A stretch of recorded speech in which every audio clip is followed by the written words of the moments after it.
skate park is like the whole community and the scene. I mean, that's where you and all your friends can go and just spend the day. It's like anybody else that goes to the park, plays baseball with their friends and does whatever. I mean, when people go to play basketball, they're not worried about someone coming to chase them off, you know? You're not living with a fear or anything like that. And I'm over it to lock myself inside. I mean, growing up in it, I guess it's kind of when people say born ugly, you're always gonna have that, there's like that stigma around people skateboarding. And it's probably because of, they don't have a legitimate place to skateboard. It's illegitimate and it infringes on other people, I guess, but people don't really stop skating because of that.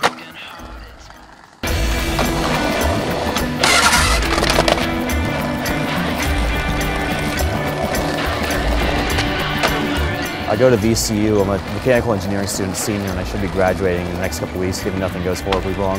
When I was 16 years old, I was skating in elementary school in Norfolk in the Ghent region, and I guess the local neighbors called the cops on me and my two friends. And I was a bit bullheaded still at this point because I was younger, and I refused to give up my board to the cop. But I was promptly put in handcuffs on the ground by 3 police officers. I was told I had to attend a street law program in order to have this whole thing cleaned off my record. And in this street law program, I was put in there with kids who were in there for assault, drugs, and theft, and I was in there for skateboarding, and I thought that was just completely ridiculous, and that I felt I simply didn't belong there. That's kind of what's indicative of how the outside community feels about skateboarding, and I think that's really a shame. I moved to the city when I was like 18 to go to VCU, and partially because of skateboarding, like, it definitely influenced my choice to move here, but at the same time, there's no skate park, so it's all people's private property. A month after I moved to Richmond, got a trespassing charge in Henrico County for skateboarding on an abandoned library that had been shut down and wasn't going to open again, so that's how it kind of goes, yeah. And you hear from cops all the time, you know, go skate a skate park. What in Richmond, I mean, like the nearest skate park is Mechanicsville. I guess like the love for skating kind of grows out of these little things that you build. You know, they're too small for like what you want to do. You need some more legitimate things to keep progressing.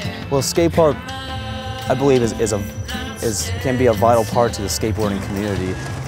And also, like Hippo Lands, where you could go there and almost guaranteed see your friends skating there. Skating with your friends can be very inspiring. That can inspire you to push yourself.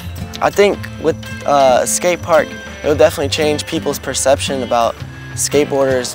It'll give parents somewhere that they'll take their kids. You know, they don't want to put their kids in the streets and just tell them to go skate, worrying about cars and worrying about all this other stuff. And well, I mean, once it's there and it's legitimate, people really see that skateboarders are just like anybody else.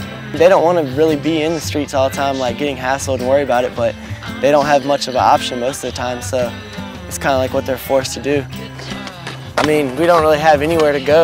You talk to cops and that's what they tell you. You know, you gotta find somewhere, a parking lot where somebody will let you do it, but more often than not, that place doesn't exist really. So there's a couple places like Chimborazo now is somewhere where you can skate and you're not looking over your shoulder for a security guard or anybody chasing you down or anything.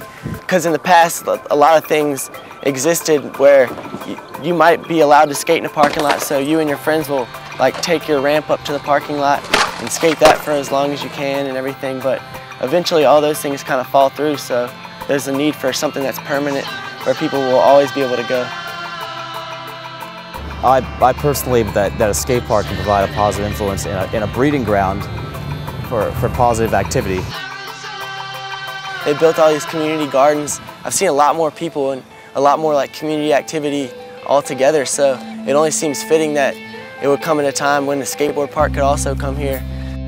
In addition to Richmond having a very prominent skate community, Richmond also contains the largest university in Virginia by student population. And in addition to that, Richmond attracts skaters from all over the state. And so why not have a skate park in the city of Richmond? It's obvious.